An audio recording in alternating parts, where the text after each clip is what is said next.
Muy buenas noches. Yo no sé, este micrófono tiene una luz roja.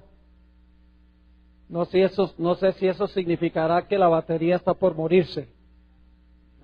No quiero que se muera durante el sermón. ¿Está bien los que están manejando el sonido? ¿Es necesario cambiar la batería? ¿O sigo adelante?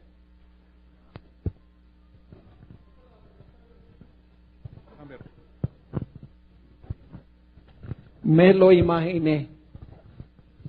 Bueno, buenas noches. Yo lo que quiero saber es cómo llegaron ustedes aquí esta noche.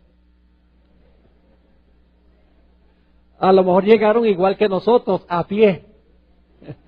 Lo único es que nosotros estoy viviendo como a unas 3 o 4 cuadras de acá, así que la caminada fue fácil. Pero es muy interesante, nunca había visto un lugar a donde prohíben los automóviles particulares todo un día. Es muy interesante ese arreglo. Quería nada más anunciar, antes de que entremos a nuestro estudio, que todavía quedan 3 juegos de esta serie que traje en formato MP3. La serie que traje tiene 2 temas que no voy a predicar acá. Un tema sobre Apocalipsis 12, que no voy a predicar porque no tenemos suficientes noches. Y el otro tema es sobre Apocalipsis 17. Esa profecía compleja y difícil. Ese tema también se encuentra en la serie que traje. Ya todos los juegos se han ido, no solamente quedan 3. Así que si están interesados en conseguirlo, lo pueden conseguir afuera en la mesa. Esta noche se cierra la puerta de la gracia, porque ya mañana en la noche es viernes y el sábado terminamos en el culto divino, así que no van a estar disponibles después de esta noche. Bien, vamos a inclinar nuestros rostros y vamos a implorar la presencia del Señor. Padre Celestial, una vez más tu pueblo se acerca a tu trono esta noche, con gratitud, porque nos has dado otro día de vida. También con gratitud porque nos has traído a tu casa y porque vivimos en un país a donde se puede predicar con libertad la palabra de Dios. Sabemos que ese privilegio pronto va a desaparecer, así que ayúdanos a aprovechar este tiempo de paz para proclamar tu mensaje. Pedimos, Padre, que al abrir tu palabra, que tu palabra hable clara y diáfanamente a nuestras mentes y a nuestros corazones. En particular te ruego por aquellas visitas que nos acompañan. Te ruego, Señor, que tú les des entendimiento, especialmente a aquellas personas que posiblemente no han venido las noches anteriores. Ayúdales a entender lo que vamos a estudiar esta noche. Te damos gracias de antemano porque podemos acercarnos a tu trono en oración y sabemos que tú responderás esta oración porque te lo pedimos en el nombre de Jesús. Amén. En Apocalipsis el capítulo 13, a partir del versículo 11, se nos describe una segunda bestia. Ahora, Apocalipsis 13 tiene 2 bestias. Ayer estudiamos en cuanto a una de ellas. La bestia que habló blasfemias contra el Altísimo, la bestia que persiguió a los santos del Altísimo, pensó que podía cambiar la ley de Dios y gobernó por 1260 años. Esa es la primera bestia de Apocalipsis 13. Pero en Apocalipsis 13 hay una segunda bestia. Y esta bestia se levanta no del mar como la primera, sino que se levanta de la tierra. Y dice en Apocalipsis 13 y el versículo 11, vamos a leer ese versículo, Apocalipsis 13 y el versículo 11, algunos detalles en cuanto a esta bestia que se levanta de la tierra. Dice, Después vi otra bestia que subía de la tierra y tenía 2 cuernos semejantes a los de un cordero, pero hablaba como dragón. Ahora, lo interesante en cuanto a esta bestia es que esta bestia en realidad se levanta para ayudar a la primera bestia a recuperar su poder. Es decir, vamos a encontrar esta noche que esta bestia que se levanta de la tierra, su último fin o su último propósito es devolverle la espada a la primera bestia. Es sanarle la herida mortal a la primera bestia. Porque nos dice Apocalipsis 13, 11 al 18, que no vamos a leer ahora, mañana sí vamos a leer ese pasaje, nos dice que esta segunda bestia manda a todo el mundo a adorar a la primera bestia. Nos dice que esta segunda bestia hace una imagen de la primera bestia. Nos dice que esta segunda bestia manda a todos a recibir la marca de la primera bestia. Y 2 veces en este pasaje dice que lo que hace la segunda bestia lo hace en presencia de la primera bestia. Es decir, todo lo que hace es para impresionar a la primera bestia. Es decir, esta segunda bestia va a ser aliada de la bestia. Va a ayudar a la primera bestia a recuperar su poder después que recibió su herida mortal. Va a darle a la primera bestia de regreso la espada que la primera bestia perdió al concluir los 1260 años. Muy interesante esta segunda bestia.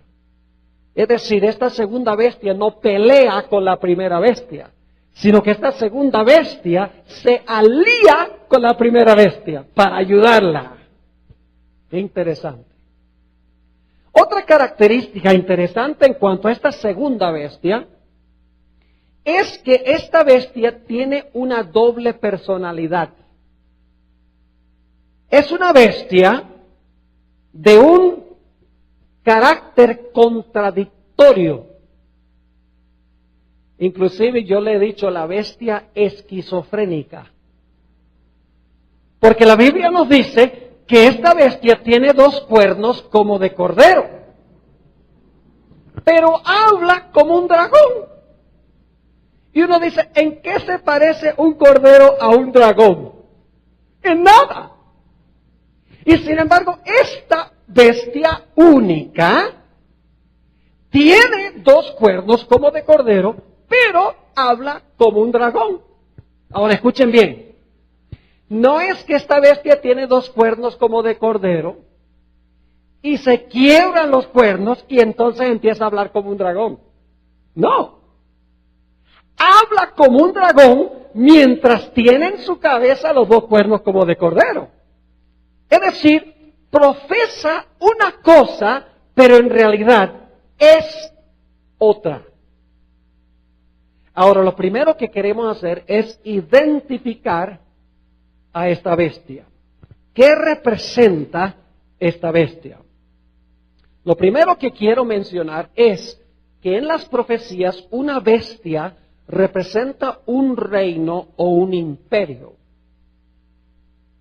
¿Tenemos razón en decir eso? ¿Qué representaba el león? ¿Qué representaba el oso? Medo-Persia. ¿Qué representaba el leopardo? Grecia. ¿Qué representaba la bestia terrible? Roma. ¿Qué representa el carnero? No estudiamos eso todavía. Vamos a leer en unos momentos algo en cuanto a eso. Carnero representa a los medos y los persas. El macho cabrío representa a Grecia. Es decir, que las profecías, bestias, representan reinos, representan imperios o naciones.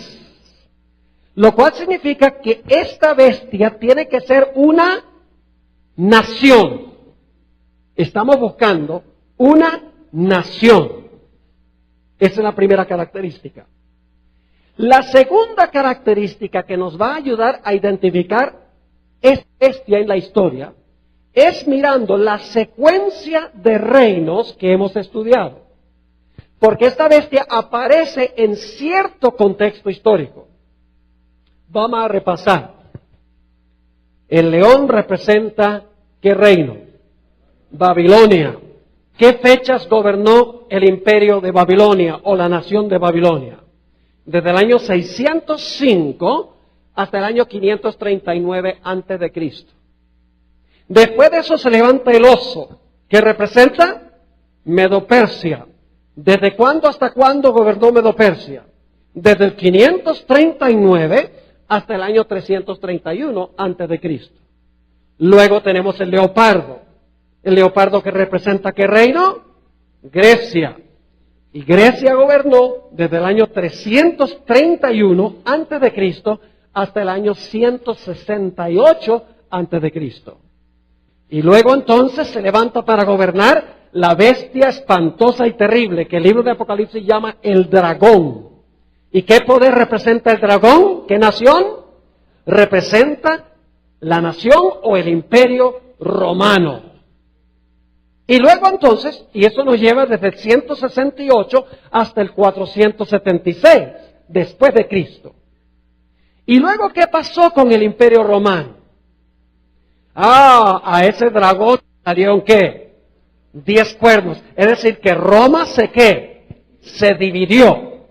¿En qué fecha fue que el imperio romano quedó dividido en 10 reinos? Cuando el imperio cayó en el año 476, habían surgido las 10 divisiones del imperio romano. Y luego después de eso, entre los 10 que están formados en el 476 después de Cristo, se levanta un cuerno ¿qué? Un cuerno pequeño. Eso es en el año 538. Se levanta un cuerno pequeño y ese cuerno pequeño representa ¿qué nación o representa qué imperio? Representa Roma, pero es otra Roma distinta. ¿Cuál Roma? Roma papal, la Roma religiosa. ¿Y en qué fecha cae ese reino? ¿En qué fecha cae ese poder?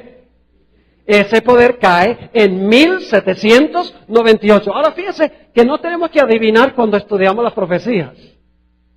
Hay muchos que adivinan y dicen, esto significa esto y aquello significa lo otro, pero no tenemos que adivinar. Porque lo único que tenemos que hacer es mirar la secuencia de reinos. Babilonia, Medo-Persia, Grecia, el imperio romano dividido, Roma papal, nos lleva hasta 1798. Pero ¿qué sucedió en 1798 con la Roma eclesiástica? ¿Qué sucedió? Recibió una herida ¿qué? Recibió una herida mortal. Y ahora escuchen bien. Cuando la primera bestia recibe su herida mortal, en ese tiempo es cuando se levanta la segunda bestia. Vamos a leer de nuevo Apocalipsis 13:11. Apocalipsis 13 y el versículo 11. Noten lo que dice. Después. ¿Qué indica la palabra después? ¿Después de qué? Bueno, ¿dónde hay que buscar? En el versículo anterior, ¿verdad que sí? ¿Y qué dice el versículo anterior? El que lleva en cautividad, va en cautividad. El que mata con la espada, es necesario que con la espada sea ¿qué? Muerto. Y luego, inmediatamente después de hablar de la herida mortal, que se dio en qué fecha? En 1798 dice, vi otra bestia que se levantó de la tierra. ¿Alrededor de qué fecha se levanta la bestia de la tierra?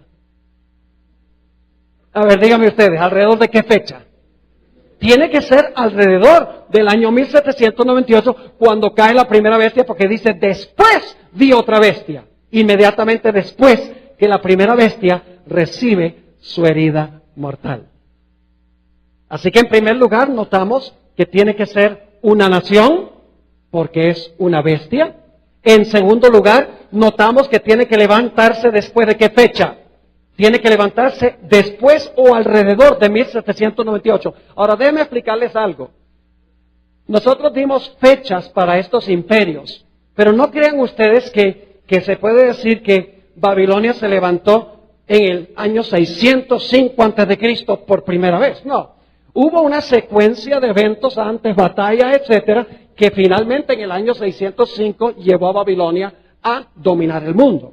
Lo mismo con Medo-Persia. Medo-Persia comenzó a gobernar en el año 539, pero por varios años antes de eso, Medo-Persia había estado conquistando el territorio que le perteneció a Babilonia. Lo único es que el año 539 es la fecha exacta cuando culminó el proceso. ¿Me están entendiendo lo que estoy diciendo? Sí. En la caída del papado ya estaba en proceso, culminó en 1798. Esta bestia que se levanta en 1798, no es que en ese momento surge por primera vez y nadie lo conocía antes. No, antes de eso estaba en el proceso de aparecer, pero oficialmente comienza en el año 1798. Ahora, notemos otra característica. Todas las otras bestias, este es un detalle muy importante, todas las otras bestias de Daniel 7 se levantaron donde había vientos.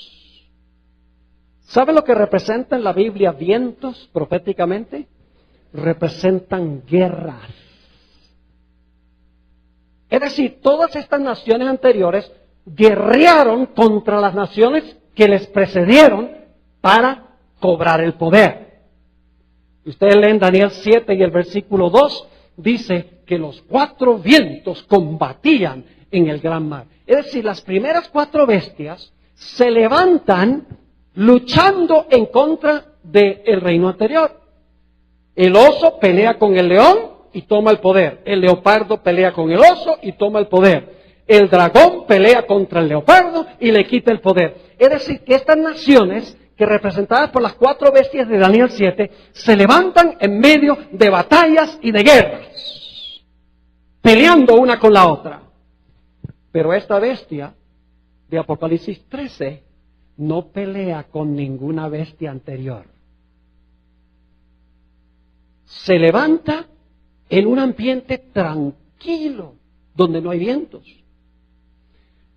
Permítame leerles una cita muy interesante. Yo les voy a mostrar que esta nación representada por esta bestia representa a los Estados Unidos.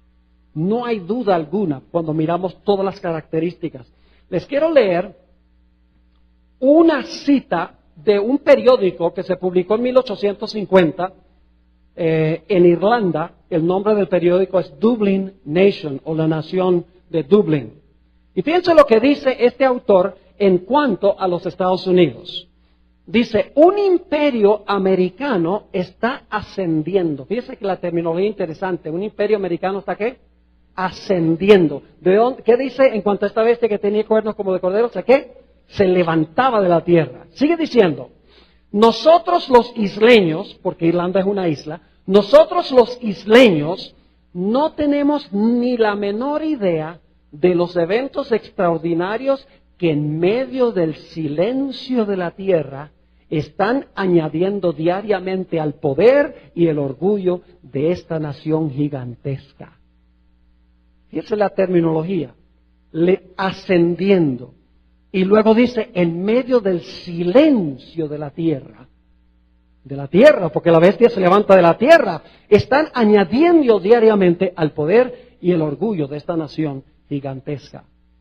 El bibliotecario de los Estados Unidos, en el año 1975, dio una serie de discursos en Londres. Y fíjense lo que dijo el bibliotecario de la Biblioteca del Congreso de los Estados Unidos, que tiene más de 30 millones de tomos. Es una biblioteca, que yo tengo una buena biblioteca, pero 30 millones de tomos, se necesita un edificio súper grandísimo para meter todos esos libros. Pero fíjense lo que él dijo. La fertilidad especial de los Estados Unidos consistía en el hecho de que estaba vacante. Es decir, el continente de los Estados Unidos estaba ¿qué? Vacío. Por eso esta bestia se levanta de la tierra. Las otras se levantaron ¿de dónde? Del mar. ¿Y qué representa el mar? Muchedumbres, naciones, lenguas y pueblos. Pero esta nación se iba a levantar a donde no habían aguas. Y se iba a levantar como de la tierra, en silencio, sin riñas y sin guerras, para conquistar a los reinos o los imperios anteriores. Otra característica es que esta bestia no podía levantarse ni en Asia ni en Europa. Si ustedes miran un mapa van a encontrar algo muy interesante. El león es un imperio que está en Asia, Babilonia. El oso es un imperio que también está en Asia. El leopardo, Grecia, es un imperio que se encuentra en Europa, pero hacia el oriente de Europa. Roma es un imperio que se encuentra ¿dónde también? En Europa, pero más hacia el occidente de Europa. Es decir, la profecía se mueve de oriente hacia el occidente. Ahora yo pregunto, ¿qué está al occidente de Europa? ¿Sabe lo que dice la gente? El océano Atlántico.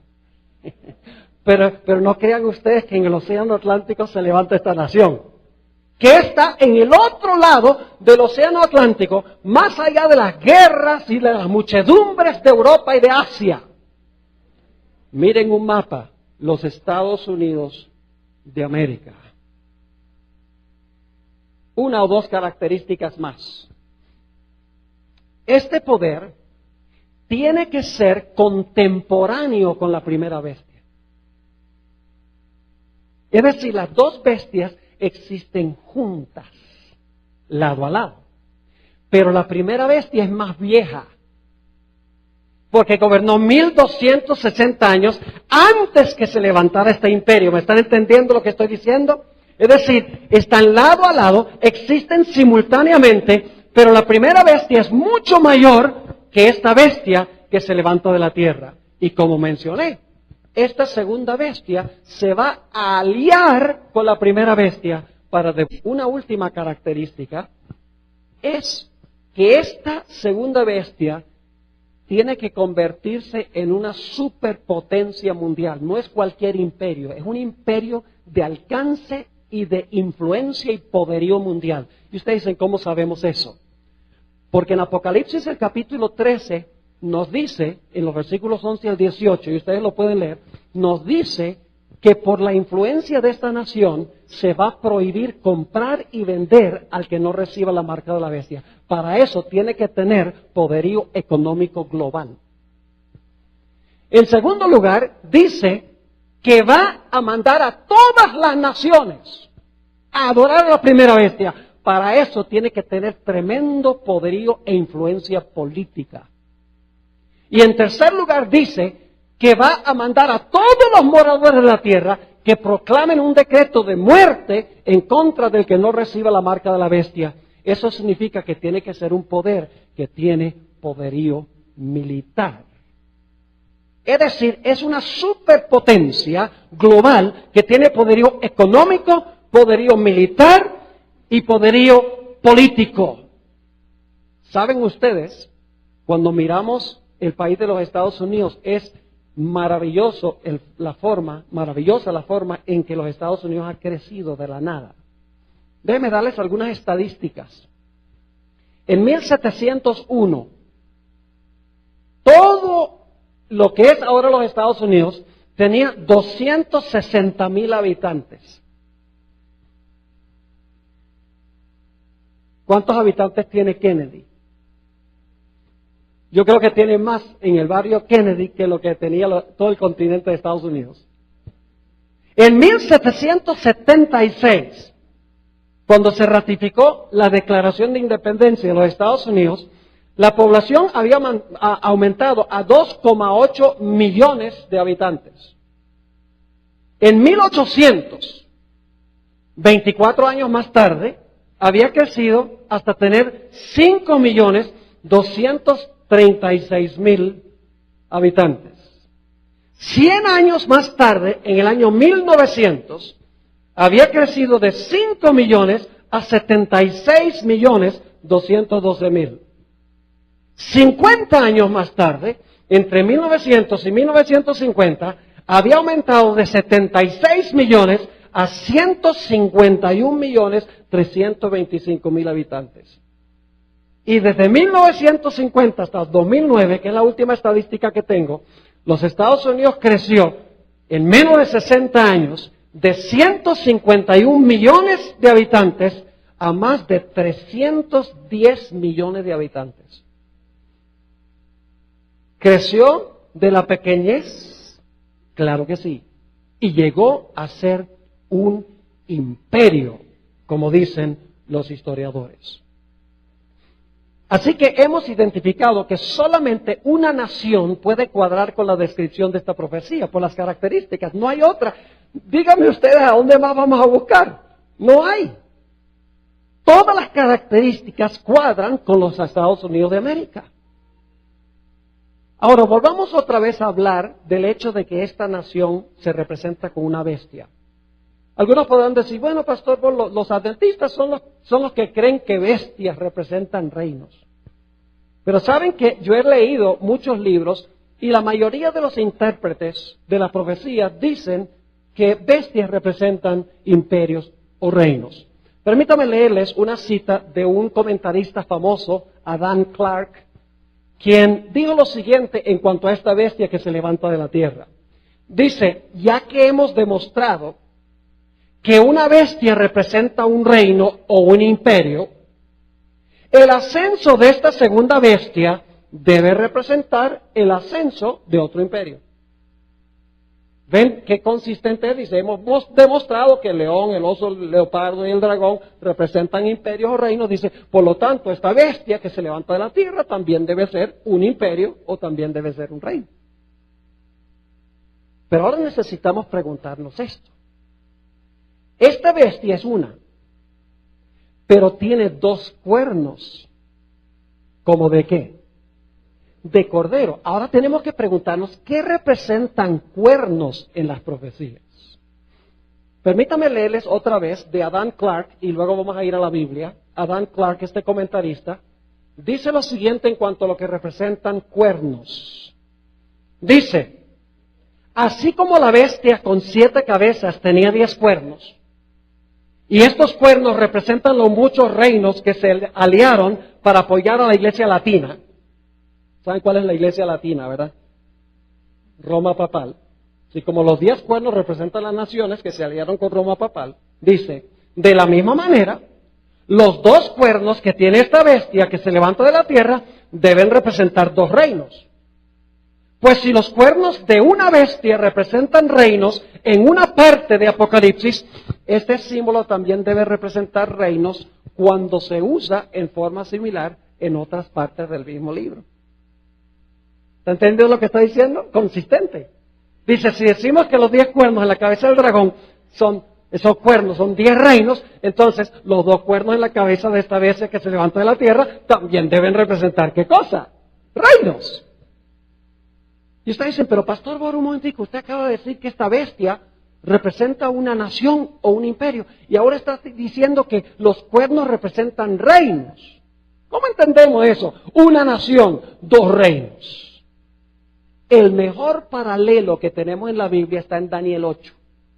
Vayan conmigo a Daniel, el capítulo 8, y vamos a leer el versículo 3, y entonces vamos a saltar al versículo 20, a donde se interpreta el versículo 3. Nuevamente Daniel 8 y el versículo 3. Una bestia, 2 cuernos. Una nación, 2 reinos. ¿De qué es eso de una nación con 2 reinos? ¿Existe tal cosa? Claro que sí. Hay un precedente en la Biblia. Dice en el versículo 3, alcé los ojos y miré, y he aquí 2 carneros. Gracias, algunos poquitos están leyendo su Biblia y están protestando. ¿Sé que está viendo doble el pastor o qué? Y yo lo digo para ver si ustedes están conmigo, ¿ve? Porque un predicador se para y dice 3 disparates y todo el mundo dice amén. Eso pasa porque no miramos nuestras Biblias. Alcé los ojos y miré, he aquí un carnero. ¿Cuántas bestias? Un carnero que estaba delante del río y tenía 2. Una bestia con 2 cuernos. Debe ser una nación que tiene 2 ¿qué? Que está compuesta de 2 reinos. Y dice, y aunque los cuernos eran altos, uno era más alto que el otro, y el más alto creció después. Ahora, ¿qué representan estos dos cuernos? El versículo 20 lo explica. Dice, en cuanto al carnero que viste, que tenía dos cuernos, estos son los reyes ¿de qué? De Media y de Persia. Era una nación, pero esa nación estaba compuesta ¿de qué? De dos reinos. Una nación compuesta de dos reinos. Quiere decir que esta bestia que se levanta de la tierra, que dicho sea de paso, un carnero es un cordero. Y aquí tenemos una bestia que tiene dos cuernos ¿de qué? De cordero. Esta nación debe componerse de dos ¿qué? Debe componerse de dos reinos. Y ustedes están pensando diciendo, pero pastor, ¿usted está diciendo que los Estados Unidos son dos reinos? Vamos a mirarlo. ¿Acaso los Estados Unidos no es una sola nación? ¿Los Estados Unidos es una nación, sí o no? Claro que es una nación, pero yo les voy a demostrar que esa nación tiene dos reinos, o reconoce dos reinos. Ahora, notemos la clase.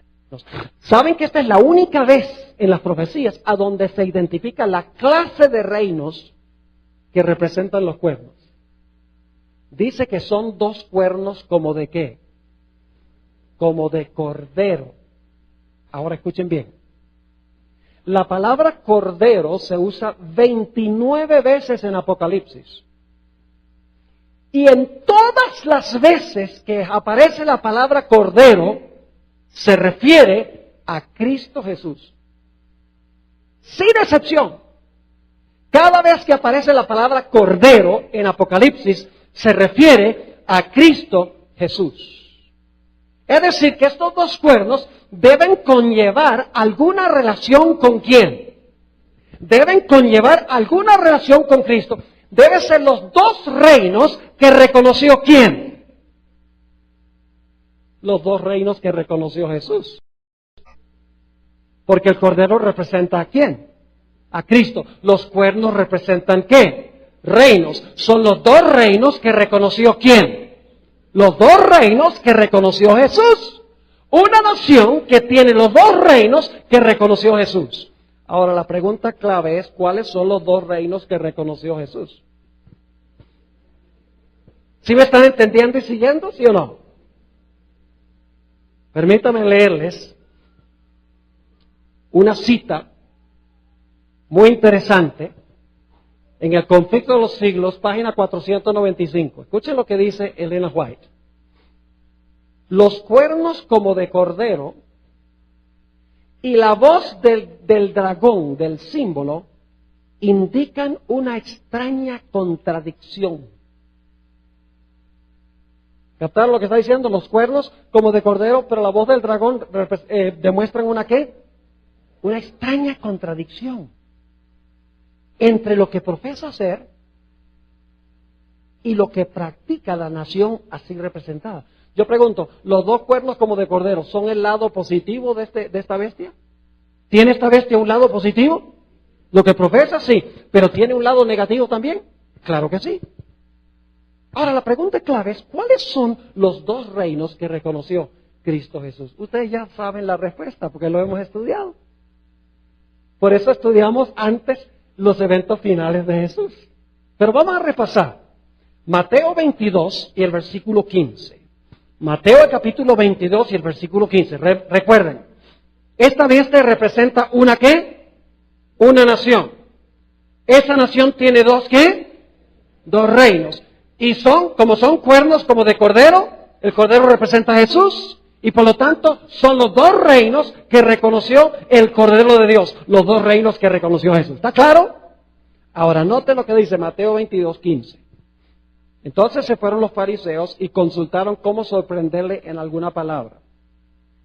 Y le enviaron los discípulos de ellos con los herodianos diciendo, Maestro, sabemos que eres amante de la verdad y que enseñas con verdad el camino de Dios y que no te cuidas de nadie porque no miras la apariencia de los hombres. ¿Eran unos hipócritas estos? estaban diciendo esto, no creían nada de lo que estaban diciendo, pero querían impresionar a Jesús. Versículo 17. Dinos pues, ¿qué te parece? ¿Es lícito dar tributo a César o no? César era el poder, ¿qué? Civil, muy bien, o político. ¿Es lícito dar tributo a César o no? Pero Jesús, conociendo la malicia de ellos, les dijo, ¿por qué me tentáis, hipócritas? Mostradme la moneda del tributo. Y ellos le presentaron un denario. Entonces les digo, ¿de quién es esta imagen? Es decir, la cara de quién está en esta moneda y la inscripción, el nombre de quién está en esta moneda. Le dijeron, de César. Y les dijo, aquí está hablando Jesús, y les dijo, dad pues a César lo que es de César y a Dios lo que es de Dios. ¿Cuántos reinos reconoció a Jesús el Cordero de Dios? Reconoció dos reinos, el reino de César y el reino de ¿qué? De Dios. El poder civil y el poder religioso. Exactamente. Y si no vinieron las noches previas, consíganse las presentaciones, van a estar disponibles, porque es básico para que puedan entender esto esta noche. Estamos edificando un argumento aquí. Cada presentación añade un pincelazo al cuadro. ¿A usted recuerdan que el Señor Jesucristo, cuando fue arrestado, fue llevado donde Pilato, y entonces los judíos dijeron, este dijo que era un rey, y Pilato lo llamó a su aposento para averiguar si de verdad era rey? Y fíjense lo que dijo el Señor Jesucristo, se encuentra en Juan 18 y el versículo 36. Esto es un repaso de algunas cosas que hemos estudiado, pero es fundamental para que entendamos qué representan los dos cuernos. Note lo que dice Juan 18 y el versículo 36. Respondió Jesús, mi reino no es de este mundo. ¿Cuántos reinos reconoció Jesús? ¿Reconoció Jesús que hay un reino en este mundo, sí o no? ¿Reconoció que él tenía uno que no era de este mundo? Entonces, ¿cuántos reinos reconoció Jesús, el Cordero de Dios? 2. Dice, mi reino no es de este mundo. Si mi reino fuera de este mundo, que es el poder civil, dicho sea de paso, ¿qué se usaría para defenderlo? Dice, mis servidores pelearían, como quiso hacer Pedro, para que yo no fuera entregado a los judíos. Pero mi reino no es de aquí. ¿Cuántos reinos reconoció Jesús? 2 reinos. El reino civil y el reino religioso, no juntos y revueltos, sino separados. ¿Reconoció Jesús que el reino civil tiene su legítimo lugar, sí o no? ¿Quién estableció el gobierno civil? Dios. Romanos 13 dice que es ministro de Dios. Pero es ministro de Dios para imponer cuál tabla de la ley. La segunda tabla de la ley, ¿verdad que sí? ¿Recuerdan que Jesús, Pilato le dijo, tú no sabes que yo tengo poder para soltarte si quiero? ¿Y qué le dijo Jesús?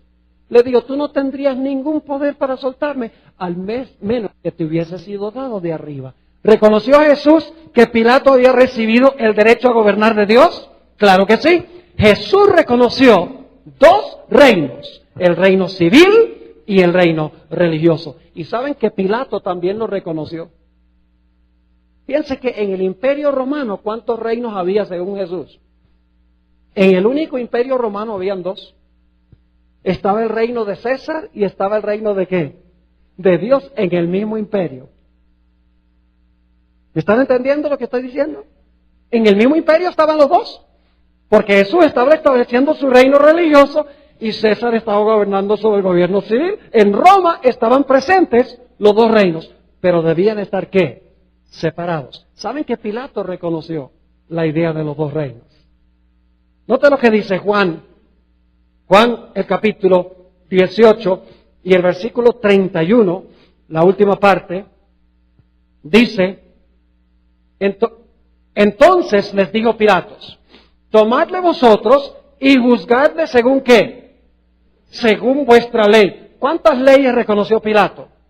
Pilato reconoció 2. Pilato dijo, yo tengo mi ley y ustedes en la iglesia tienen otra ¿qué? Tienen otra ley. No me lo traigan a mí para acusarlo de cosas que tienen que ver con la iglesia, que tienen que ver con religión. No me vengan a mí con eso, porque yo estoy aquí para gobernar en asuntos civiles. Dice, júzguenlo ustedes de acuerdo a la ley de ustedes, no de acuerdo a la ley mía, porque él no ha violado ninguna ley civil. Encontramos también en Juan 18 y el versículo 36. Juan 18 y el versículo 36. Y los judíos le dijeron, a nosotros no nos está permitido dar ¿qué? Dar muerte a nadie. ¿Qué querían hacer los judíos? Querían matar a Jesús. ¿Como iglesia podían? No. ¿Necesitaban la ayuda de quién? Del poder civil. Ya esto lo estudiamos. Esto demuestra que hay dos reinos.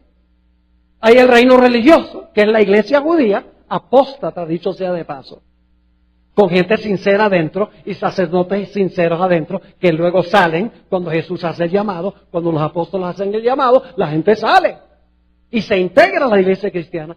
Pero encontramos también que está el otro reino, el poder civil, a donde la iglesia le dice a Pilato, mira, nosotros como iglesia no lo podemos matar, pero si tú nos ayudas, el poder civil, lo acabamos entre los dos. ¿Había dos reinos que reconoció Jesús? ¿Sí o no? Los dos cuernos representan ¿qué cosa? Los dos cuernos representan los dos reinos que reconoció Cristo Jesús, el Cordero de Dios.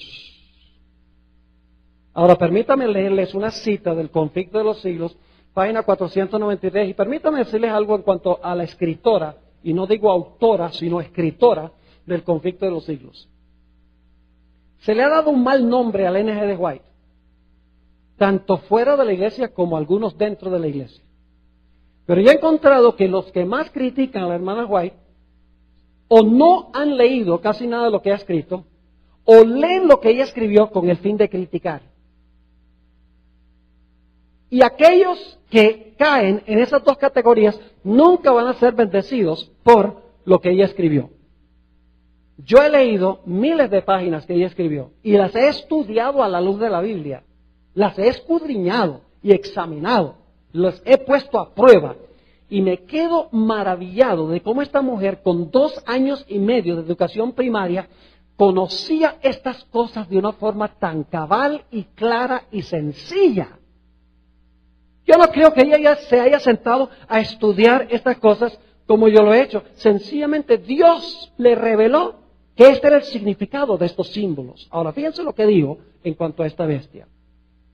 Dice, ¿cuál era en 1798 la nación del Nuevo Mundo cuyo poder estuviera entonces desarrollándose, prometiendo ser una nación fuerte y grande, capaz de atraer la atención del mundo? Pregunta ella, en 1798, ¿cuál era esta nación cuyo poder estaba desarrollándose, prometiendo ser una nación fuerte y grande, capaz de atraer la atención del mundo? Ahora fíjense la respuesta que ella da. La aplicación del símbolo no admite duda alguna. Una nación y solo una responde especifica esta profecía. Incuestionablemente se trata aquí de los Estados Unidos de Norteamérica. Esa es la terminología que usa, no tenía ninguna duda. Dice, no admite duda, una nación y solo una. Incuestionablemente se trata aquí de los Estados Unidos de Norteamérica. Ahora necesito relatarles un poco de la historia de los Estados Unidos para que ustedes puedan entender cómo los Estados Unidos es una sola nación que profesa tener en su medio dos reinos separados, el gobierno civil y la iglesia o el poder religioso. Eso no lo van a entender al menos que yo trace algo sobre la historia de los Estados Unidos. Así que ahora les voy a dar una corta reseña histórica de la historia del país del norte. La historia de los Estados Unidos se puede dividir en dos grandes periodos. El primer periodo es lo que se conoce como la época colonial. Posiblemente algunos de ustedes sepan que los peregrinos llegaron de Holanda allá al este de los Estados Unidos en el año 1620. Por eso comenzamos la época colonial en 1620 cuando llegaron los primeros peregrinos de Europa. después vinieron más. Y el año cuando termina, aunque probablemente terminó antes, el año en que termina la época colonial es el año 1776, cuando se proclamó la Declaración de Independencia de los Estados Unidos. Esa es la época colonial. La segunda etapa de la historia de los Estados Unidos es lo que yo he llamado la época o la etapa constitucional, cuando el país tiene su constitución. Y eso es desde 1776 hasta el presente, porque los Estados Unidos hoy es gobernado por una constitución. Antes de 1776, la Declaración de Independencia era en realidad un protectorado de Inglaterra. Ahora, los padres constitucionales de los Estados Unidos, hombres que ustedes han oído mencionar, tales como Thomas Jefferson, ¿han oído hablar de Thomas Jefferson? Juan Adams, George Washington, el primer presidente de los Estados Unidos, James Madison, Benjamin Franklin, son los padres constitucionales de los Estados Unidos a partir del año 1776. Los padres constitucionales de los Estados Unidos conocían tres cosas muy bien. En primer lugar, ellos conocían la historia de la iglesia durante la Edad Media. Es más, ellos estaban viviendo antes de que la primera bestia recibiese su herida mortal. Es decir, ellos estaban viviendo al final de los 1260 años. Así que conocían muy bien la historia de Europa durante los 1260 años, porque estaban viviendo allí mismo, al final de ese periodo. Una segunda cosa que conocían los padres constitucionales es la historia de la época colonial. Ellos conocían qué había sucedido en los Estados Unidos durante la época de la colonia, antes de la Declaración de Independencia, antes de que se ratificara la Constitución de los Estados Unidos. Y una tercera cosa que conocían los padres constitucionales de los Estados Unidos, ellos conocían muy bien sus Biblias. Eran prolíficos estudiantes de las Escrituras. Algunos de ellos no creían en las Escrituras, pero las estudiaban como literatura. Ellos sabían lo que había pasado con Jesús cuando la iglesia se unió con el Estado. Conocían muy bien lo que había sucedido en Daniel 3, cuando el gobernante civil Nabucodonosor impuso religión, vino persecución. Sabían la historia de Daniel 6, donde Daniel fue echado al foso de los leones por el rey, pero instigado por los líderes religiosos. Ellos conocían muy bien tres cosas. Conocían, en primer lugar, la historia de la iglesia durante la Edad Media. Conocían muy bien la historia de los Estados Unidos en la época colonial y conocían muy bien también sus Biblias. Hablemos de lo primero que ellos conocían muy bien. Y les voy a dar un ejemplo que ellos conocían. Los padres constitucionales de los Estados Unidos conocían muy bien la historia de la persecución durante la Edad Media en Europa. Conocían muy bien en cuanto al santo oficio de la Inquisición. Se refieren mucho a ese oficio de la Inquisición. Conocían específicamente una historia en especial, aunque conocían varias de las historias de las persecuciones de los que no estaban de acuerdo con la iglesia establecida. Hay una historia que sobresale por encima de todas las demás, la historia del martirio de un hombre llamado Juan Hus. ¿Han oído hablar de Juan Hus? Algunos de ustedes yo sé que han oído hablar de él. Ahora, quiero compartir con ustedes la historia de Juan Hus como la relata un católico. Y permítanme contarles la historia, cómo sucedió. Un hombre llamado Poggio se le dio la tarea de ir a Praga, que queda hoy en la República Checa, para buscar a Juan Hus y llevarlo a Constanza, que queda en el sur de Alemania, para defenderse de las acusaciones de herejía de estar atacando a la iglesia. Se le había prometido a Juan Hus un salvoconducto, es decir, se le había prometido que si lo llevaban de allá de Praga a Constanza, que le garantizaban que iba a regresar sano y salvo otra vez a Praga. Eso se escribió, fue una promesa que hizo la iglesia. El que fue a arrestarlo se llamaba Poggio. ¿Y saben algo interesante en cuanto a Poggio? Cuando Poggio se dio cuenta cómo la iglesia trató a Juan Hus, después de que se desenvolvió la historia, este hombre, Poggio, escribió un libro en cuanto al juicio y la muerte de Juan Hus, y se pasó del lado de Juan Hus. Es más, escribió un libro pequeño que yo tengo en mi biblioteca que se llama Hus el hereje. Y ahí escribe todo el proceso de la condena de este hombre. Les voy a mencionar algunas de las cosas que él dice y les voy a leer luego algunas citas para que ustedes vean cómo era la unión de la iglesia con el Estado durante la Edad Media, durante los 1260 años. Arrestaron a Hus, lo llevaron a Constanza y cuando llegó a Constanza, lo echaron al calabozo. Y permaneció en el calabozo sin un juicio por muchos meses, en condiciones subhumanas, sin derecho a un juicio. Cuando se hizo el juicio se contrataron falsos testigos. Ninguna de las acusaciones en cuanto a Hus eran una violación de la ley civil. Sencillamente, lo que él creía no estaba en armonía con lo que enseñaba y lo que practicaba la iglesia. Los que más querían la muerte de Hus eran los líderes religiosos de la iglesia romana. Es más, ellos fueron los que pronunciaron la sentencia de muerte en contra de Hus. Permítame leerles ahora la descripción que da Poggio, el testigo ocular, el que lo llevó de Praga a Constanza, en cuanto a cómo estaba Hus cuando lo sacaron del calabozo después de estar varios meses sin un juicio. Escuchen lo que dice. Esto lo dice un católico romano. Después de un corto tiempo, sacaron a Hus del calabozo y lo llevaron a un salón decente, pero sus pies por poco rehusaban llevarlo. Se tambaleaba al andar. Sus ojos apáticos no estaban acostumbrados a la luz. Yo he estado en ese lugar, en el calabozo donde lo tuvieron, oscuro, sin ventanas. Sigue diciendo Poggio, sus mejillas estaban pálidas como de un muerto.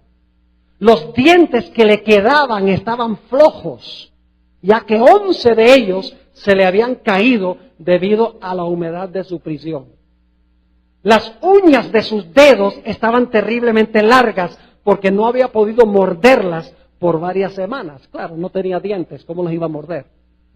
Sobre su piel había una costra de mugre que emitía un hedor horrible y su cabello marrón recaía como en trenzas canosas sobre su manto podrido y rasgado.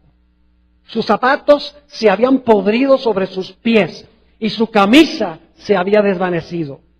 La carne saludable que cubría sus huesos se había encogido y arrugado y había llegado a ser un espectáculo de desgracia sin igual, irreconocible aún por aquellos que lo habían conocido antes. Los que estaban presentes se horrorizaron al verlo y la gente compasiva le prepararon un baño, le trajeron camisas y ropa y le dieron alimentos nutritivos por los cuales él solo podía darles las gracias con los ojos llenos de lágrimas. Sencillamente por las convicciones de su conciencia, sin un juicio. Lo tuvieron meses allí, la iglesia lo tuvo meses allí, porque no concordaba con las enseñanzas y con las prácticas de la iglesia romana de esa época. Una vez que lo habían lavado y le habían dado ropa, Hus fue llevado ante un tribunal religioso. ¿Me oyeron lo que dije? ¿Un tribunal qué? No al poder civil, lo lleva historia. A la historia de Jesús, ¿verdad que sí? Es idéntica. Cuando yo leí el libro de Poggio, dice, esto es Jesús repetido. Solo con un hijo del Señor Jesús. Lo llevaron al tribunal religioso. Permítame leerles cómo lo describe Poggio. Cuando el reloj marcó las 8 de la mañana y las campanas de la iglesia repicaban, escuchen quiénes fueron allá. La procesión de obispos, cardenales, padres eclesiásticos. ¿Qué clase de líderes son estos? religiosos. Y diputados se dirigió hacia la iglesia, a donde había sido colocada una silla para Hus, alrededor de la cual se acomodaron las sillas de los caballeros. Saben, hace algunos años Juan Pablo II ofreció disculpas o pidió perdón por las atrocidades que había cometido. Pero fíjense que él no dijo, estamos pidiendo perdón por lo que hizo la iglesia. Porque yo hice un análisis cuidadoso de lo que él escribió. No dice que la iglesia romana pide perdón por lo que la iglesia le hizo a los herejes, sino que dice por lo que algunas personas despistadas de la iglesia le hicieron a los herejes. Pero Poggio me dice a mí que fue una procesión de obispos, cardenales, padres eclesiásticos y diputados los que hicieron este juicio religioso. No fueron unas personas despistadas por ahí. Esto fue un acto eclesiástico, como muchas otras cosas que pasaron bajo la Inquisición. Leyeron las acusaciones contra Hus, ninguna de las acusaciones era de índole civil. No dijeron, este Hus era un adúltero, no. Era un asesino, no. Era un ladrón, no. Maltrató a sus padres, no. Habló mal de su prójimo, no. Todas las acusaciones tenían que ver con las convicciones de su conciencia. Dice Poggio que cuando Hus trató de hablar, se formó una gritería, una turba que prácticamente no permitía que él hablara. Suena muy parecido a otra historia, ¿verdad que sí? Ahora finalmente se callaron todos los que estaban gritando y Poggio registró las palabras que habló Hus. Y yo quiero que ustedes noten las palabras que él habló porque son muy significativas. Dijo lo siguiente, y le está hablando aquí a estos líderes religiosos. Dios le dio a Pedro, su discípulo, la llave para abrir los corazones y el cielo de la fe, pero no le concedió la espada. Interesante que use esa palabra, ¿verdad que sí? ¿Qué le concedió a Pedro, su discípulo? Le concedió la llave para abrir los corazones y el cielo de la fe. ¿Con qué es que se abre los corazones y el cielo de la fe? Con la primera espada. ¿Cuál es esa? Con la Biblia.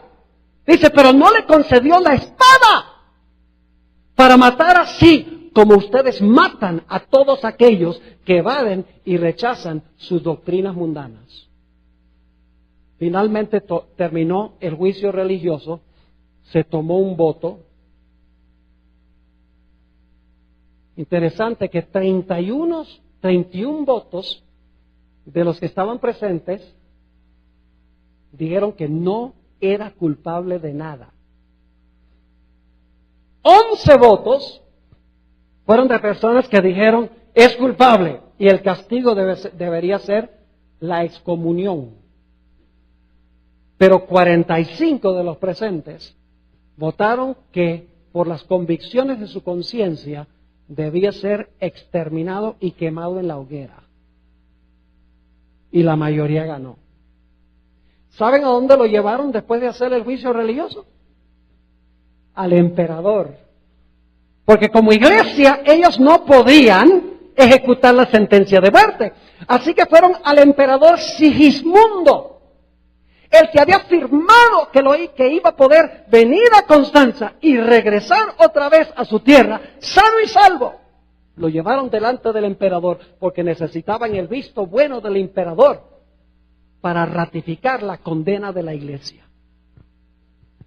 Uno de los condes que estaban presentes ante el emperador, el conde Schlum, apeló al emperador. Y fíjense con qué palabras apeló al emperador para tratar de librar la vida de Hus. Dijo, César. Qué interesante cómo llama al emperador, ¿verdad? Dice, César, desiste de estas acciones. César, César, no escribas tu nombre con sangre. Pero los oídos del emperador, que ya estaban sordos, fueron cerrados, ahora escuchen bien, fueron cerrados aún más por los cardenales, los obispos y los sacerdotes que se agruparon a su alrededor, besaron el borde de sus mantos y alabaron su nombre. En el acto, el emperador tomó en su mano la pluma y escribió su nombre. El año era 1415. Yo he estado en el lugar, estaba en la catedral donde le hicieron el juicio religioso.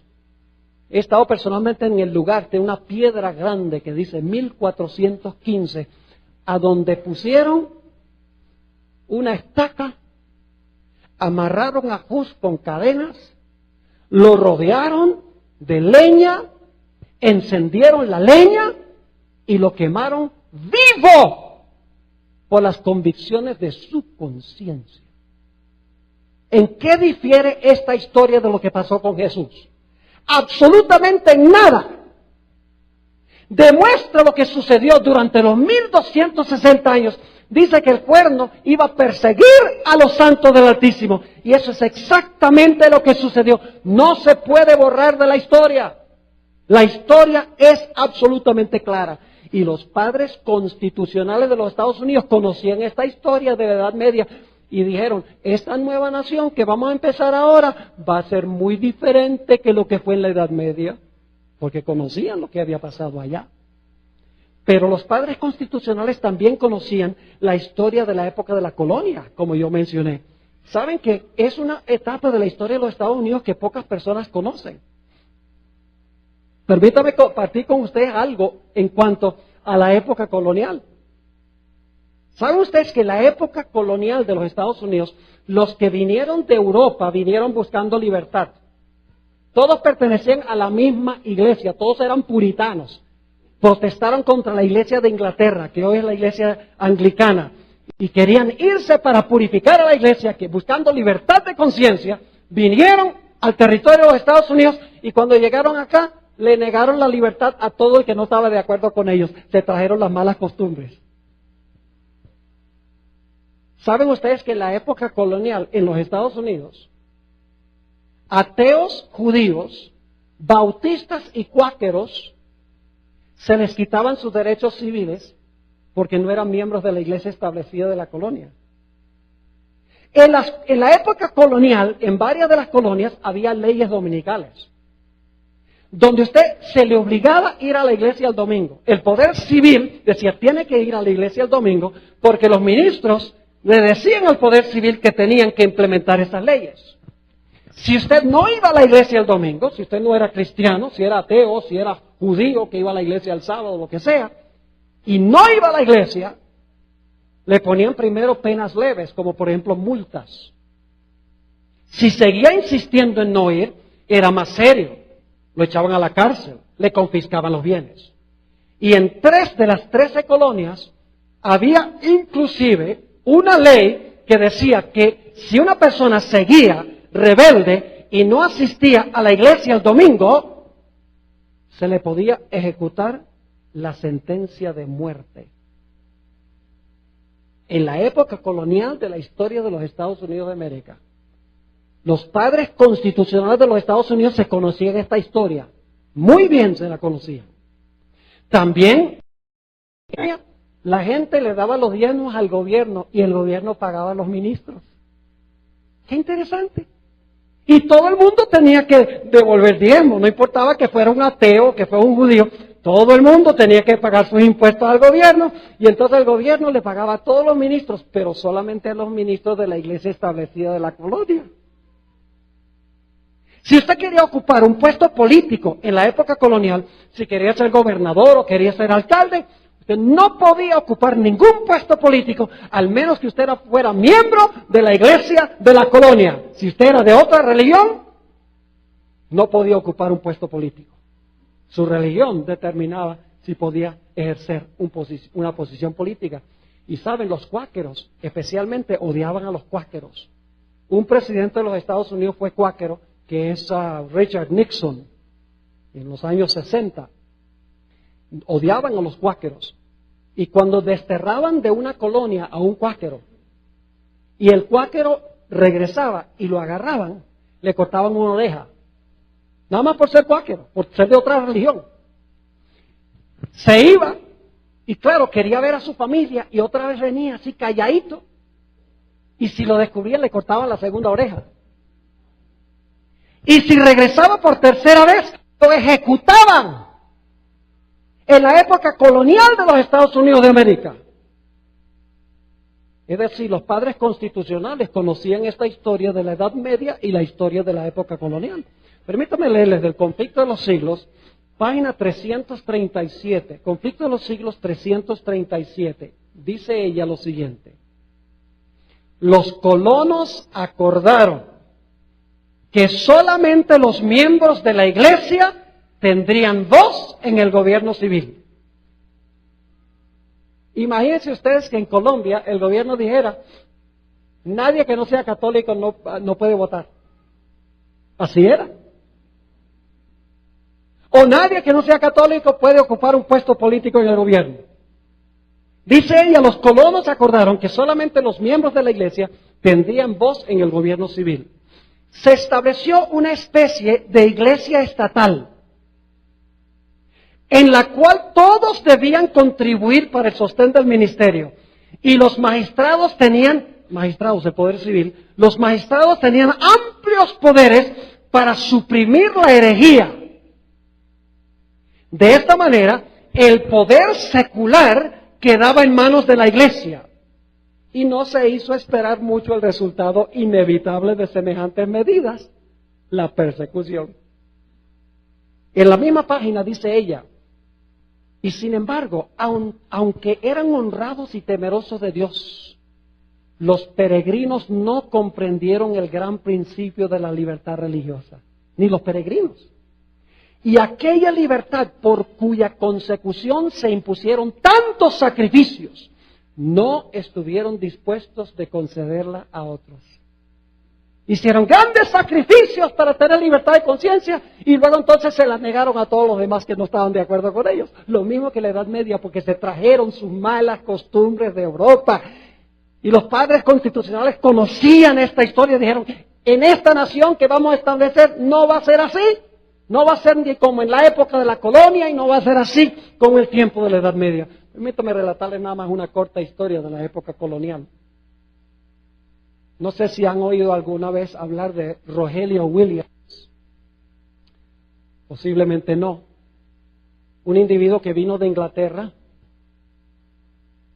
en el año 1629. Vino de Europa a la colonia y lo pusieron a pastorear una de las iglesias grandes de la colonia de la Bahía de Massachusetts, que era una de las más renombradas. Pero Rogelio Williams empezó a enseñar algunas ideas que a los pastores de la colonia no les gustaban. Empezó a enseñar, por ejemplo, de que la gente no debía darle el diezmo al gobierno para que el gobierno pagara a los ministros, sino que cada iglesia debería pagar sus propios ministros porque el diezmo le pertenece a Dios. Empezó a enseñar de que si la gente no quería ir a la iglesia el domingo, no tenía que ir, porque no toda la gente tiene la misma religión. Empezó a enseñar que si alguien quiere ocupar un puesto en el gobierno, no tenía que ser de la religión establecida. Cualquier persona debía poder ejercer una posición en el gobierno desde que fuera un buen ciudadano. Además, empezó a enseñar de que era necesario pagarle a los indios por sus tierras en vez de matarlos para agarrar las tierras. Porque eso hacían los colonos. Llegaban, les gustaba ese trozo de tierra, mataban a los indios y se quedaban con la tierra. Rogelio Williams dijo, no señor, los indios también tienen derechos civiles. Y gracias a Dios que hizo eso porque le salvaron la vida. Les voy a relatar en un momento. Fue el primer hombre en la historia de los Estados Unidos que entendió la separación de la iglesia y del Estado. Plena libertad civil y plena libertad religiosa. Y se ganó enemigos inmediatamente. En el año 1535, la colonia de la Bahía de Massachusetts dio una orden de desterrarlo de la colonia. Óigame bien, si no se iba, lo podían encarcelar y lo podían matar. Así que le tocó, era en diciembre de 1535, le tocó huir en un invierno crudo, frío, montones de nieve. Por 3 semanas estuvo huyendo. Y él dice en sus escritos que si no hubiera sido por el hecho de que los indios le dieron comida y lo ampararon, que se hubiera muerto en el camino. Hizo una buena inversión, ¿verdad que sí? Finalmente, después de 3 semanas de huir, casi sin poder dormir ni comer, llegó a un estado en los Estados Unidos que hoy se llama Rhode Island. Es el estado más pequeño de los Estados Unidos. y fundó la capital de ese estado. ¿Y saben cómo se llama la capital? Providencia. Providence. Porque él estaba seguro que la providencia de Dios lo había llevado allí y estableció la colonia de Rhode Island. Y mandó a decir a todas las otras colonias que en Rhode Island la gente podía venir si quería, no importaba cuál fuera su religión, con tal que estuvieran dispuestos de trabajar bien duro y de obedecer las leyes civiles, estaban bienvenidos. Y pronto todos los desterrados de las otras colonias, los cuáqueros y los bautistas y los ateos y los judíos y los católicos romanos, que también eran perseguidos en la época de la colonia por estos protestantes, empezaron a venir a Rhode Island. Y Rhode Island se llenó de diferentes clases de personas y fue una colonia que prosperó grandemente como resultado de la libertad civil y la libertad religiosa. Los padres constitucionales conocían la historia de Europa durante la Edad Media, conocían la historia durante la época de la colonia y conocían sus Biblias, conocían lo que sucede cuando la iglesia se une con el Estado. Lleva automáticamente a la persecución, como pasó con Jesús y con los apóstoles en el libro de Hechos de los Apóstoles. Y por lo tanto, los padres constitucionales de los Estados, otras clases de gobierno, un experimento revolucionario que jamás se había probado antes.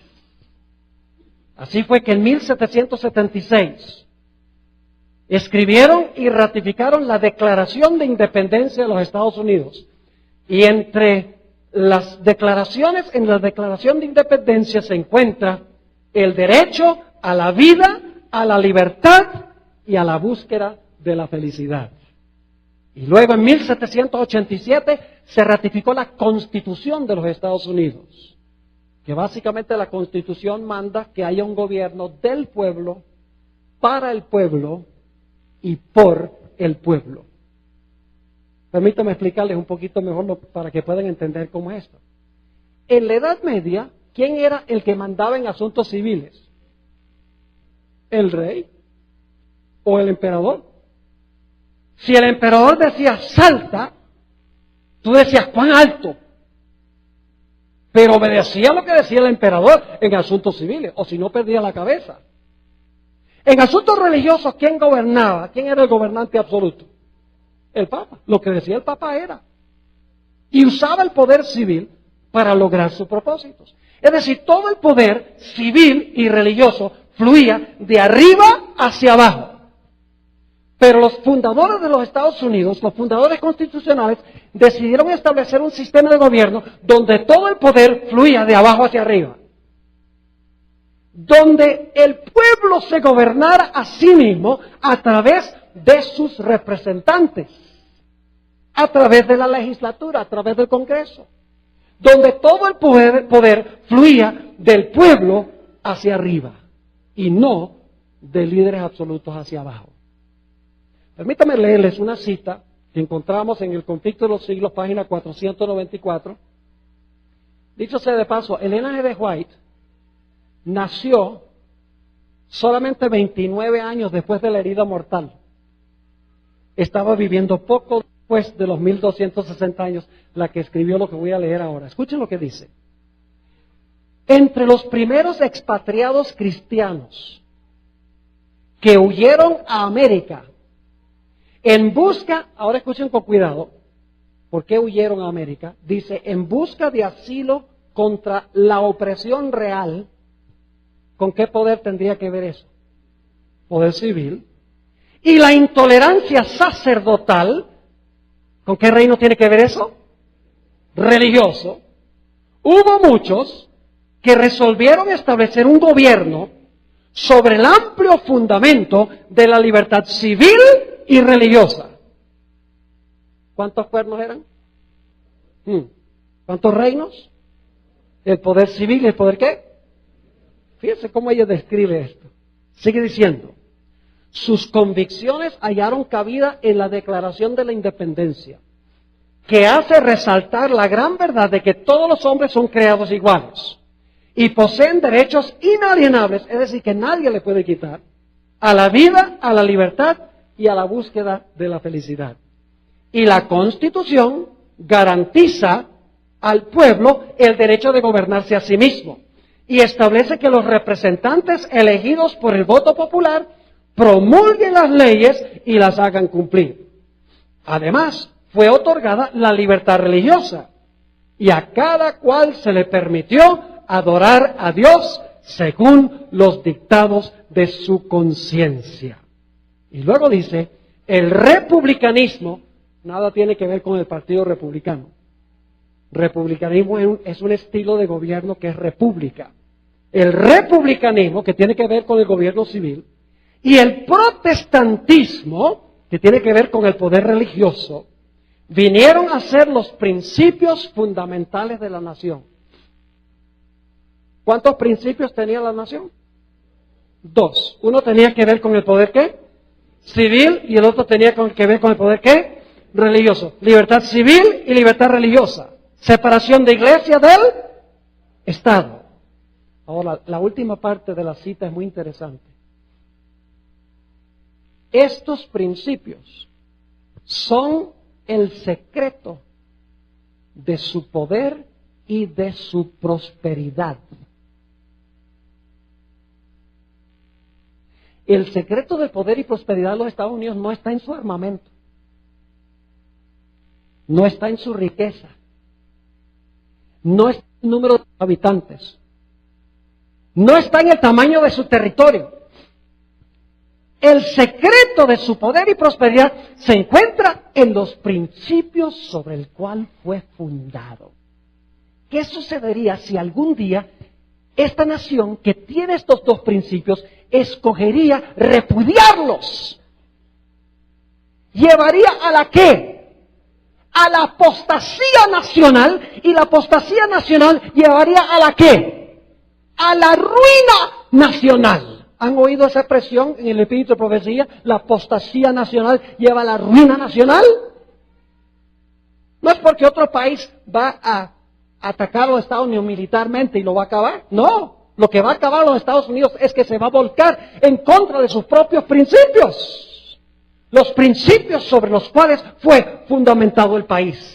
Libertad civil y religiosa, separación de iglesia y Estado, una nación con dos reinos separados como los que reconoció Cristo Jesús.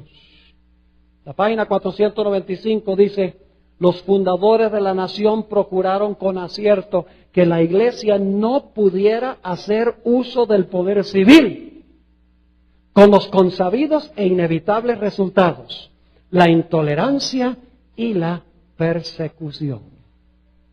¿Están captando un cuadro interesante aquí? ¿Cuál es el tema central que hemos estado estudiando todas estas noches? De que no se debe unir ¿qué? La iglesia con el Estado. Deben permanecer separados. Ambos tienen su lugar. Tenemos que ser buenos ciudadanos, mis hermanos y hermanas. ¿Debemos obedecer las leyes civiles? Claro que sí. Los adventistas deben ser los mejores ciudadanos de Colombia, pero también deben ser los mejores miembros de la iglesia. ¿Ve? Es que ustedes también pertenecen a dos reinos. ¿Son miembros de iglesia? Pertenecen a un reino. ¿Y son ciudadanos de Colombia? Pertenecen a dos reinos. ¿Y saben de dónde? ¿Saben por qué todos los países latinos y los países europeos, saben de dónde vienen estos principios de libertad religiosa y civil? Vienen de lo que estamos hablando esta noche. Ahí se originan todos estos países. ¿Recuerdan que leí de Malaquías Martín que dice que el papado ha estado inactivo por 200 años porque los mayores poderes seculares del mundo la tienen así? Porque después que Francia les dio la herida, todas las naciones dijeron, nos gusta lo que pasó en Francia. Y empezaron a adoptar gobiernos democráticos. Pero eso va a terminar. Porque la profecía dice que su herida mortal será sanada. Ironía de ironía, la bestia de la tierra que profesa creer en la separación de iglesia y Estado, libertad civil y religiosa, va a contradecir los principios y va a terminar hablando como un dragón. Permítame leerles algunas citas, ya llegando al final, unas citas de algunos de los padres fundadores de los Estados Unidos, padres constitucionales, de sus propios escritos. Hablemos primero de Benjamin Franklin. Benjamin Franklin dijo esto: cuando una religión es buena, creo que se apoyará a sí misma. ¿Cómo digo? Cuando una religión es ¿qué? Buena, creo que ¿qué? Se apoyará a sí misma. Y cuando no se apoya a sí misma, y Dios no se encarga de apoyarla, sino que los que la profesan se ven obligados a buscar la ayuda de los poderes civiles para sostenerla, es señal, creo yo, que es una religión mala. ¿Entendieron lo que está diciendo Benjamin Franklin? ¿Qué es una religión mala? Una religión mala es la que usa el poder civil para imponer sus creencias y sus prácticas. Es una religión mala. Piensa lo que dijo Thomas Jefferson, el padre de la Constitución de los Estados Unidos, el que lo redactó. Dice, el omnipotente Dios creó a la mente humana libre. Todo intento de influenciarla por medio de castigos o cargas temporales es desviarse del plan del santo autor de nuestra religión. Ninguna persona se verá obligada a frecuentar o apoyar ningún ministerio o culto religioso, ni sufrirá por causa de sus opiniones o creencias en materia de religión, sino que todos tendrán la libertad de profesar y defender por la argumentación sus propias opiniones en materia de religión. George Washington, primer presidente de los Estados Unidos, dijo, hablando de la Constitución, dice, nunca hubiera colocado mi firma sobre la Constitución, que fue redactada en la convención sobre la cual tuve el honor de presidir, si hubiera albergado la menor duda de que ésta iba a poner en peligro los derechos religiosos de cualquier sociedad eclesiástica. Dice, si yo hubiera pensado que la Constitución iba a poner en peligro los derechos religiosos de la gente, nunca hubiera firmado. Sigue diciendo, si hoy pudiese concebir de algún momento en el futuro en que el gobierno general se administrase de tal manera que la libertad de conciencia estuviese en peligro, les aseguro que nadie sería más celoso que yo en establecer barreras en contra de los horrores de la tiranía espiritual y toda índole de persecución religiosa. Pues ustedes se acordarán que a menudo he expresado mi sentir de que cualquier persona que se porta como buen ciudadano y que es responsable solo ante Dios por sus opiniones religiosas, debe ser protegido al adorar a Dios de acuerdo a los dictados de su propia conciencia. ¿Ven la diferencia? Ahora, permítanme mencionarles algo en cuanto a la primera enmienda a la Constitución. 1776, la Declaración de Independencia. 1787, la Constitución, un gobierno del pueblo, para el pueblo y por el pueblo. 1791, se redactaron 10 enmiendas a la Constitución de los Estados Unidos para garantizar más firmemente los derechos del pueblo. Ahora escuchen lo que dice la primera enmienda a la Constitución. Están los dos cuernos como de cordero en la primera enmienda. A ver si ustedes lo pueden conseguir. El Congreso, ¿qué hace el Congreso? Redactar las leyes, ¿verdad que sí? El Congreso redacta las leyes, ¿correcto? El Congreso no hará ninguna ley que tenga que ver con establecer religión. ¿Qué es lo que no puede hacer el Congreso? No puede hacer ninguna. Ahora, ¿qué parte de la palabra ninguna no entienden? El Congreso no hará ninguna ley que tenga que ver con establecer religión, ni que prohíba el libre ejercicio de ella. Es decir, que el Congreso de los Estados Unidos constitucionalmente no puede hacer una ley que diga que la gente tiene que adorar de cierta manera o prohíba que la gente adore como ellos quieren. No puede establecer religión ni puede prohibir que la gente practique su religión. Ahora escuchen lo que sigue diciendo la primera enmienda. Lo que acabo de leer son derechos religiosos, ¿sí o no?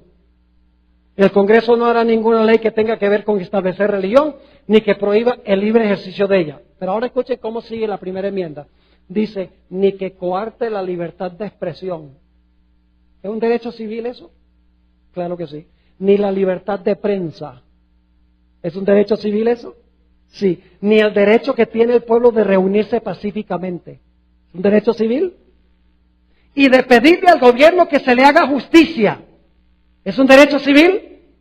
La primera enmienda de la Constitución de los Estados Unidos garantiza plena libertad religiosa, porque le prohíbe al Congreso hacer leyes que establezcan religión o que prohíban que usted practique su religión. Es decir, protege la religión y también protege los derechos, ¿qué? Civiles. Ahí, en la primera enmienda a la Constitución de los Estados Unidos, se encuentran los dos cuernos como de cordero. Permítame leerles un par de citas más de los padres constitucionales de los Estados Unidos. James Madison dice lo siguiente: no veo ni una sombra de bien en que el gobierno general, que en ese tiempo significa el gobierno general, federal, en que el gobierno general se entrometa con la religión. ¿Qué dice? No veo ni una sombra de bien en que el gobierno general se entrometa con la ¿qué? Con la religión. Ahora escuchen bien. Aún la menor interferencia del gobierno general en la religión sería una usurpación descarada. Puedo apelar a mi conducta uniforme en este asunto, que siempre he apoyado cálidamente la libertad religiosa. ¿Entienden un poco más en cuanto a esta bestia que se levanta de la tierra? ¿Qué nación representa? Los Estados Unidos. ¿Qué representan los dos cuernos? Dos reinos. ¿Cuáles son esos dos reinos? Separación del poder civil y el poder religioso, cada uno gobernando en su esfera. Pero ¿qué va a pasar finalmente? Escuchen bien. Esto es lo que es increíble. Y algunos dicen, ya, eso nunca puede pasar. Que no.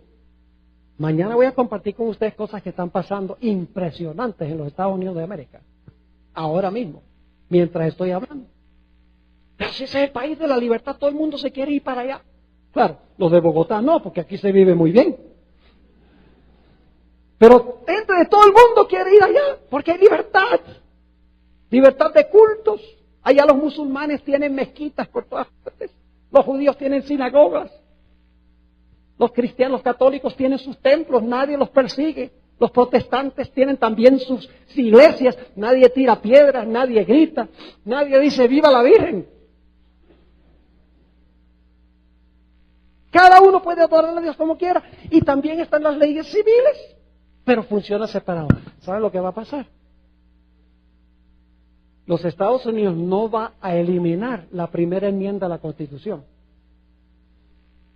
No que va a tachar la primera enmienda que dice que el Congreso no puede hacer ninguna ley que establezca religión ni que prohíba que usted practique su religión. Va a conservar la primera enmienda en la Constitución, pero en la práctica va a ser exactamente lo contrario de lo que dice la primera enmienda. Por eso tendrá cuernos como de cordero, los tendrá todavía, pero va a hablar como un dragón. Va a contradecir en su conducta los principios sobre los cuales fue fundamentado. Permítame terminar dando dos historias de la Biblia para que puedan entender más este asunto.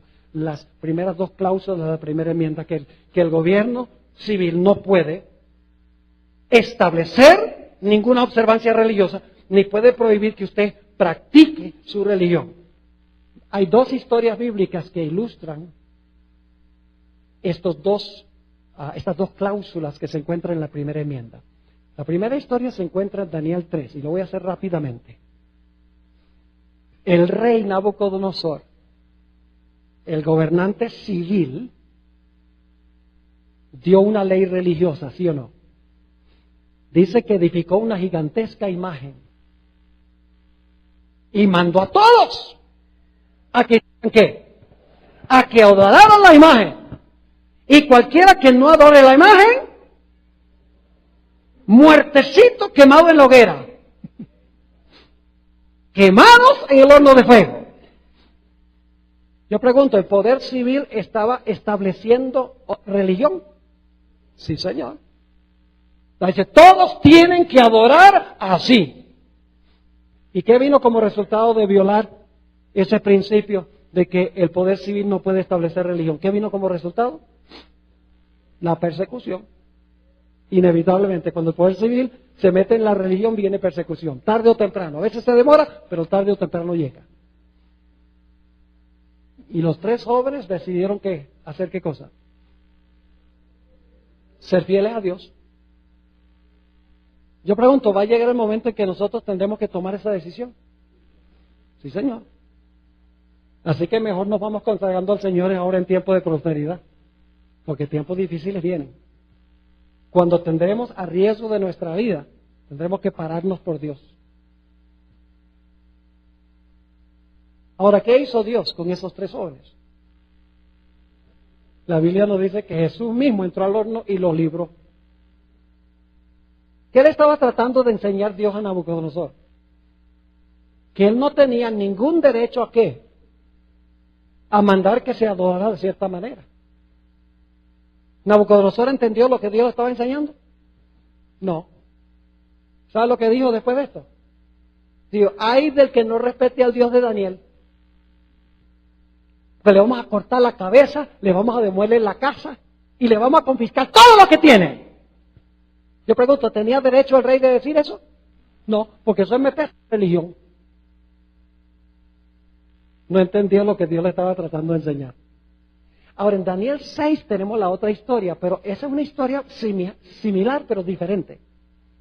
Porque en Daniel 6 el rey no está estableciendo religión, no está diciendo, tienes que adorar así, sino que está prohibiendo que Daniel practique su religión. Da un decreto, no se puede orar.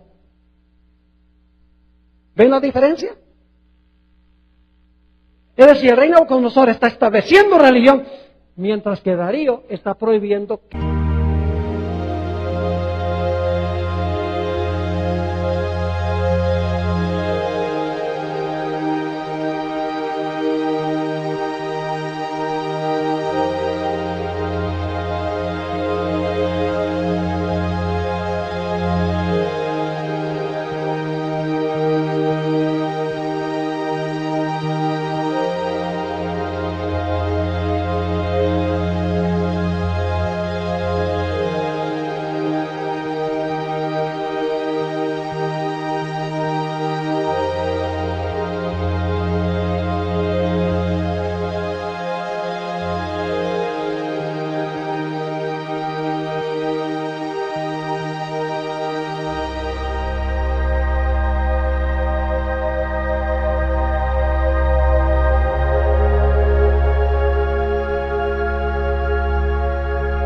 la gente practique su religión, orar.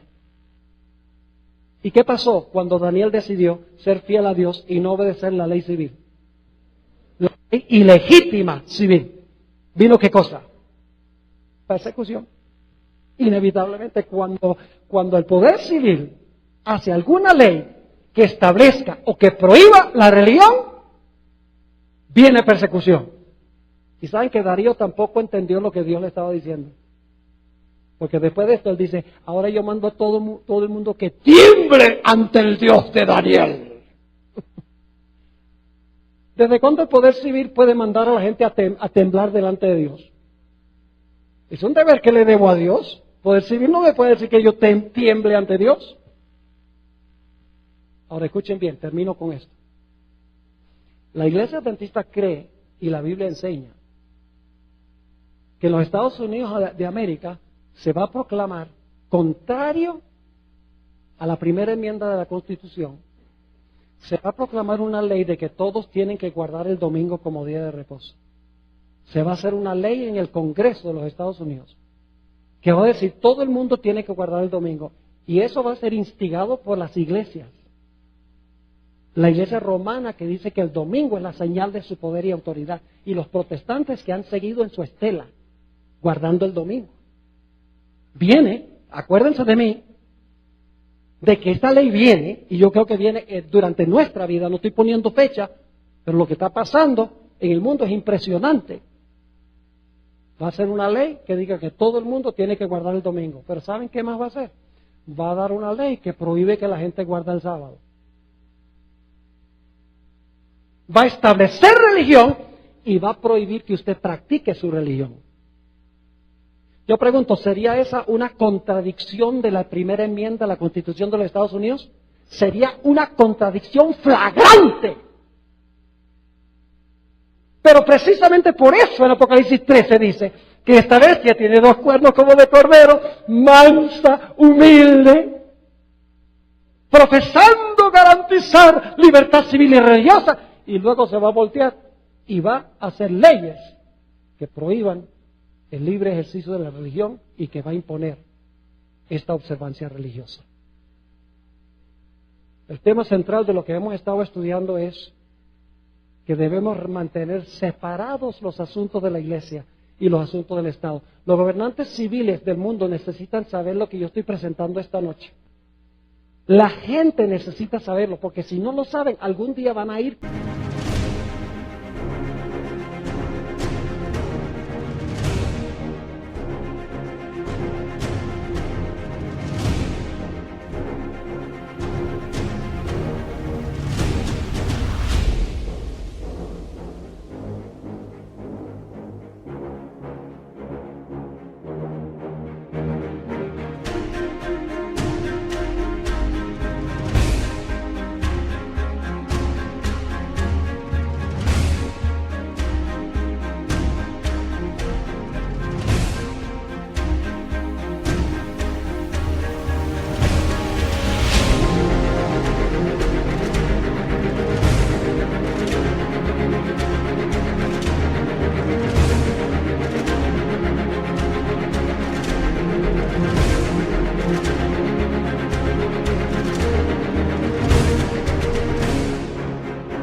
Van a ir con la iglesia y con el Estado y van a hacer precisamente estas cosas.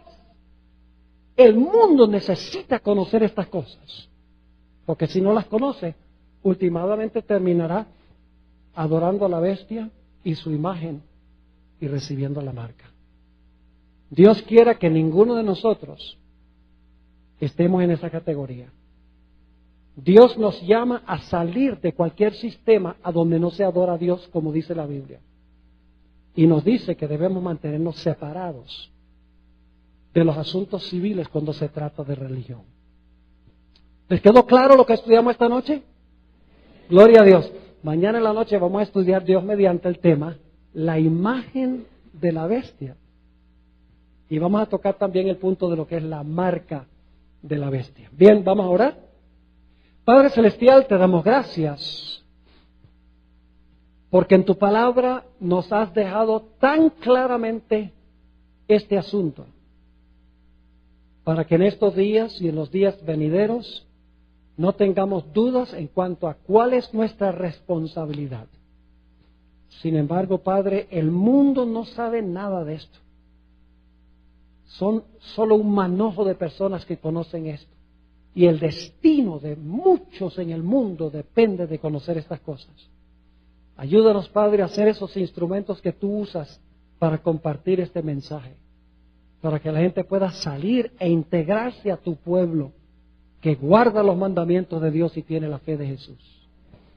Gracias, Padre, por haber estado con nosotros esta noche, y gracias por escuchar nuestra oración, porque te lo pedimos en el nombre de Jesús. Amén. Amén. Gracias por venir, Dios les bendiga, nos vemos Dios mediante mañana.